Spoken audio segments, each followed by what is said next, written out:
I always wanted to impress him, but I definitely didn't expect this reaction. I never thought a simple question could shatter the silence of a night and change the way I looked at someone I thought I barely knew. That evening, I found my neighbor sitting on her doorstep, shoulders trembling, her face hidden in her hands. The porch light cast a faint glow on her blonde hair, and for a moment, I wasn't sure if I should step closer or walk past like nothing had happened. But then she lifted her head, eyes red from tears, and whispered, "Am I beautiful?" The words caught me so off guard that all I could manage to say was, "I like you," and the look in her eyes told me my answer mattered more than I could ever imagine. My name is David Reed. I'm 38 years old, divorced for 3 years, and I live a pretty ordinary life in a quiet suburban neighborhood. I work at a local auto shop, fixing cars for people who usually don't remember my name, and I spend my evenings mostly alone, cooking something simple or watching the game. I'm not someone who stands out, and after my marriage ended, I stopped trying to. Life just went on. That's why seeing her Laura Bennett crying on her porch felt like a rupture in the calm pattern I had built around myself. Laura Bennett is my neighbor, 47, a woman who always seemed composed, the kind who waved politely and went back inside. I'd noticed her, sure, anyone would. She carried herself with quiet grace, the kind you don't often see.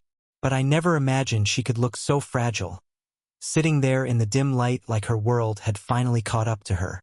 I hesitated before approaching her. My first thought was, what if she wants to be alone? But something about the way her hand trembled as she brushed her hair back made me move. I stepped closer and she looked at me like I wasn't just her neighbor, but the only person left who might still see her.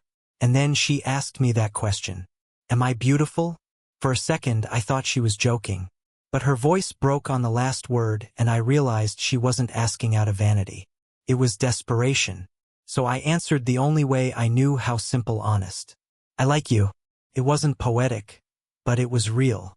And she gave me the strange half-smile, like she wanted to believe me, but couldn't quite let herself. After that night, I couldn't stop thinking about her. I kept replaying the moment in my head. Why would she ask me that? Laura Bennett was the kind of woman who drew attention just by walking down the street. Strong, elegant, the type men like me usually admire from a distance. But behind that front, there had to be something else. Something heavy enough to make her cry alone on her porch. I didn't know then what it was, but I knew I couldn't ignore her anymore. In the days that followed, I found myself looking for excuses to cross paths with her, taking the trash out a little later, checking the mailbox twice. Every time I saw her, she gave me a polite smile, but her eyes carried shadows. She wasn't the same woman who waved at neighbors like everything was fine.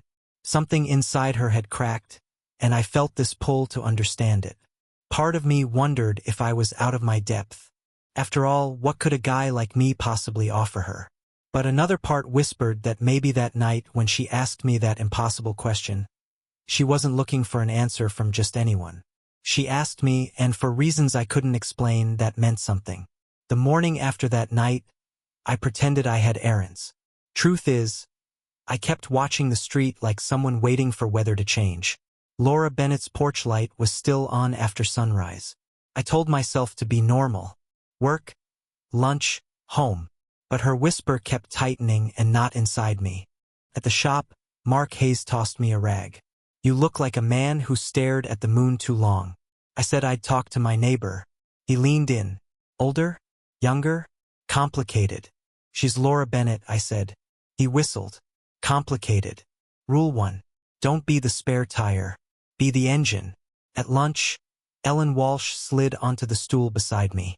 She runs the front office quick with a keyboard, quicker with questions. You seem different, she said when her hand brushed my wrist. Felt harmless. That evening, I found Laura Bennett clipping roses behind her fence. Hi, I said. There was a band-aid on her thumb and a tiredness around her eyes. I left the light on, she said, almost apologizing. Felt safer. I offered to fix the gate that always sagged. She watched me tighten the hinge. The kind of quiet attention that makes a man want to do things right. Thank you, she said. You don't have to keep fixing my house. I'm not, I said. I'm fixing excuses to come by. A small smile found her. Then a black sedan stopped at the curb. A tall man stepped out. Silver cufflinks certainty. He looked at Laura Bennett the way a banker studies a signature. "James Ellison," she said, and the air cooled. He took her hand without asking. "You missed a call," he told her. I assumed something was wrong. His eyes flicked to me. "And something is neighbor." I said, "David Reed." He nodded like filing a document. "James Ellison." Back to Laura Bennett. "We should talk privately." "We can talk," she said. "But not like this." She glanced at me. "Stay." James Ellison's jaw tightened. He assessed the hinge, my tools, the closeness he hadn't approved. "You don't need charity," he said. "You need stability." "I need kindness," she answered. "Dinner tomorrow," he said. "The Foundation's gala. People expect you." He left in a glide of money and habit. Silence returned with the scent of roses. "He and my husband built a charity," she said. "After the funeral, he handled everything. Sometimes he forgets the difference between helping and owning." I didn't promise more than I could keep. "If you want company tomorrow," I said, "I make decent spaghetti." She shook her head. "If I don't go, he wins." On my way home, Mark Hayes called. "How's the engine?" I told him about James Ellison. "Every story has a man in cufflinks," he said. Next day, I bought Daisy's Simple. Ellen Walsh noticed but said nothing. That evening, I watched Limo's pool in front of Laura Bennett's place. She stepped out in a navy dress. James Ellison offered his arm. She took it, but her eyes drifted to the hinge on the gate. I went home and left the daisies in a jar. Near midnight, there was a knock light as a question. Laura Bennett stood there in a sweater, mascara faint under her eyes. "How was it?" I asked. She took a breath. "Everyone called me brave," she said. "No one meant it." She looked at the daisies. "Are those for me?" I nodded. She touched a petal. "Then yes," she said. "Tonight I want kindness." She didn't ask to be held. But when I opened my arms, she didn't refuse. We stood in the hum of the refrigerator and city. I didn't tell her she was beautiful. I didn't have to. For a moment, the question disappeared and the room felt like an answer we both could live with. The night she stood in my kitchen with daisies in her hand didn't leave me. It lingered like the faint smell of perfume on a shirt collar. Quiet, insistent, impossible to ignore. Laura Bennett wasn't just a neighbor anymore. She was a secret I carried around like something fragile I didn't want the world to touch. At the shop, Mark Hayes spotted it right away. "You've got that look," he said, grinning, like a man who finally discovered life after 35. I told him he was imagining things. He didn't believe me. Older woman, right? They always make you feel like a boy again. Careful. Boys get burned. I laughed it off, but he wasn't entirely wrong. Around Laura Bennett, I felt younger, braver. Yet, every time I caught her eyes, I also felt the weight she carried. The kind that made you want to hold it for her, even if it crushed you, too. The following Saturday, she asked if I could help with a stubborn light fixture in her hallway. I brought my toolbox and climbed the ladder while she studied it. The whole time, she told me about the little details of her life. Her late husband's obsession with gardening, her dislike of television, how she once dreamed of teaching literature but ended up managing a foundation instead. They were ordinary things, but hearing them felt like unlocking a door no one else had opened in years. When I climbed down, our hands brushed as I passed her the screwdriver. It wasn't planned. It wasn't much, but it stopped both of us for a heartbeat too long. That's when I realized this wasn't just kindness anymore. It was something neither of us had intended, but both of us needed. Of course, the world noticed. Ellen Walsh noticed first. She saw me cleaning up at the shop, smiling at nothing. "Must be some woman," she teased, half lighthearted, half curious when she brushed dust off my sleeve. Mark Hayes raised an eyebrow from across the room. That night, Ellen Walsh called to ask if I wanted to grab a drink. I said, "No." She laughed, but her silence afterward carried a hint of sting. The next day, as if fate wanted to complicate things further, James Ellison appeared again. He pulled up while I was mowing my small lawn, his car gleaming like it had never known dust. "David Reed," he said smoothly as though we were colleagues. You spend a lot of time with Laura Bennett.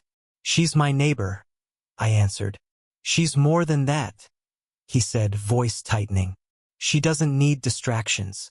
She needs structure, history, people who know where she comes from. He adjusted his cuff links, staring hard. Don't mistake her grief for an invitation. Then he drove away, leaving exhaust and menace hanging in the air. That evening, I knocked on Laura Bennett's door, half worried, half angry. She opened with a soft smile, as if she already guessed. He came to see you, she said quietly. I nodded. He thinks I'm wasting your time, she sighed. James Ellison wants the version of me who existed before the funeral. He doesn't understand she's gone. We ended up sitting on her porch steps watching the sun dip low. Do you ever regret it? I asked, letting someone close again. She leaned against the railing, eyes on the fading sky. Every day, she whispered, and every day I wonder if regret is better than loneliness. I didn't answer. Instead, I reached for her hand. For a long moment, she let it stay there, warm, hesitant, alive. It was then I realized love wasn't the only storm ahead. There would be James Ellison, his wealth, his persistence. There would be Ellen Walsh with her easy smile and unspoken questions. And maybe there would even be Laura Bennett's own doubts rising like tides she couldn't control. But as the porch light flickered on and she didn't pull her hand away, I knew one thing. I'd already stepped into her storm and turning back wasn't an option anymore. The storm came on a Tuesday night. I remember because I had just finished a long shift. Grease under my nails and the kind of bone-deep tiredness that makes a man want nothing but a shower and silence. But thunder rolled low across the neighborhood and the rain started pounding so hard it felt like the sky itself wanted to break something open. That's when I heard the knock. It wasn't loud, just quick and nervous, almost lost under the rain. When I opened the door, Laura Bennett stood there, hair damp, sweater clinging to her shoulders. Her eyes were restless, like she'd been fighting with herself before finally deciding to come. I couldn't stay there, she said. I didn't ask why. I just stepped aside. She walked in, dripping water on my floor, arms wrapped around herself like she was holding her ribs together. I made coffee, though neither of us touched it. We sat on my couch, the storm outside rattling the windows. For a long time, the only sound was thunder. Then she whispered, almost to herself, "Do you know what it feels like to vanish?" I turned to her. She wasn't crying, but her voice carried the weight of years. After my husband died, people stopped seeing me. At first, they said I was strong, brave. Then they just stopped. To them, I was a widow, not a woman. That's why I asked you that night. Am I beautiful? I needed to know if someone could still see me. Her confession pressed into me like the storm itself. She wasn't asking for pity. She was asking to exist. And all I could do was reach out, gently take her hand. I see you, I said. She looked at me, searching, afraid to believe. My thumb brushed over her knuckles and the smallest shiver ran through her. She leaned closer as if every inch between us was something dangerous she was tired of fearing. When her head rested against my shoulder, it wasn't a grand gesture. It was quiet, trembling, human, the kind of closeness that feels fragile enough to break if you breathe too hard. We stayed like that, listening to the storm, her heartbeat a faint echo against me. Then came the sound of tires on wet pavement. A car idled outside, sleek, too polished for a night like this. Through the rain-streaked window, I saw him, James Ellison, sitting in his sedan, watching the house like a man who believed patience was a weapon. Laura Bennett tensed. He follows me sometimes, she admitted. He says it's to make sure I'm safe. Her voice hardened. It's not about safety. It's about control. Anger rose in me, hot and reckless. He can't keep doing this. She shook her head. He'll never forgive me for letting someone else in. To him, I'll always belong to the life I left behind. Lightning split the sky, throwing her face into stark relief. She looked younger and older all at once. Beautiful, terrified, determined. I wanted to tell her I'd fight him, that I'd stand between her and the shadows he cast. But all I managed was to hold her tighter because words felt too thin against storms like this. Hours later, the rain slowed, James Ellison's car was gone. Laura Bennett lifted her head, eyes tired but softer. "I should go," she said. But when she stood, her hand lingered in mine, reluctant. At the door, she turned. "David Reed, you were the first person in years who didn't see me as broken. Don't let me forget that." When the door closed behind her, silence returned, heavy with promise and threat. I knew the storm outside had passed, but the one between us and the one with James Ellison was only beginning. The day after the storm, the air felt rinsed, like the street had been washed clean, except for the part of me that still carried her voice. I kept busy at the shop, but every drip from the awning brought back the way she leaned into me. I told myself I could wait. Waiting ended at sundown. James Ellison found me sweeping the driveway. 2 bored men from the foundation flanked him. "David Reed," he said, "courteous the way a lock is before it clicks. Laura Bennett needs consistency. You provide drama." I set the broom aside. "She provides herself." I said, "You don't get to define her." He held out an envelope. "Relocation, 3 months' pay. References a job in Phoenix. You disappear. She progresses." I looked at the paper. "Tell her yourself." I said, "I'm not for sale." His gaze went to the house next door. "You imagine this ends with you triumphant." Then they left. I went to Laura Bennett.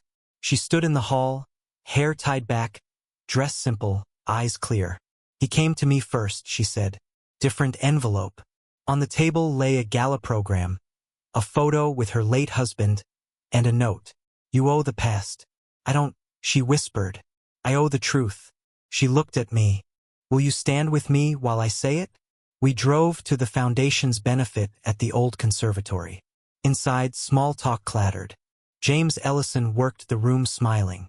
When he saw us together, his smile thinned. The memorial segment began. James Ellison took the mic, speaking about duty and legacy, about tending gardens planted by others. Then Laura Bennett lifted a hand. She asked to speak.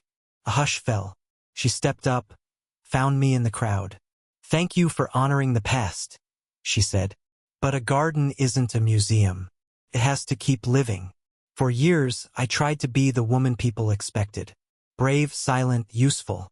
Last week, I asked a question I was ashamed of. "Am I beautiful?" Someone answered in a way that saw me, not my grief. "I want to live as that woman, not as a statue." A murmur moved through the room. James Ellison's hand hovered near the mic. "Laura Bennett," he said, velvet on steel. "Let's move this to the boardroom." She shook her head. "No, the boardroom is where I vanished." She thanked the donors, then said she'd step back as figurehead while shifting the foundation to leadership chosen for the work, not the image. Applause gathered. Outside, James Ellison followed. "You mistake infatuation for recovery," he told her. "Then to me, you mistake rescue for love." Heat rose, but Laura Bennett spoke first. "There is no rescue," she said. "There is choice. I choose to be seen. And tonight he helped me choose myself." James Ellison searched her face and found no doubt. "Then good luck," he said, and the words closed like a door. We walked home without speaking. On my porch, she took my hands. "I was afraid I'd be punished for wanting," she said. "Maybe I will be, but not by myself anymore." I touched her cheek. "I don't promise easy," I said. "Only honest." She nodded. Car turned the corner. Ellen Walsh's, she slowed. "You okay?" she asked. I nodded. She watched us a heartbeat, then smiled and drove on. Inside the house felt new, like a room aired after years. Laura Bennett lifted the daisies, wilted now, and set them on the table. "They're not perfect," she said. "Neither are we." I laughed. We sat with the flowers. Later, when the neighborhood settled, I walked her to her door. She paused on the threshold where our story began and smiled. She didn't ask if she was beautiful. She didn't have to. The answer lived in the way we chose to.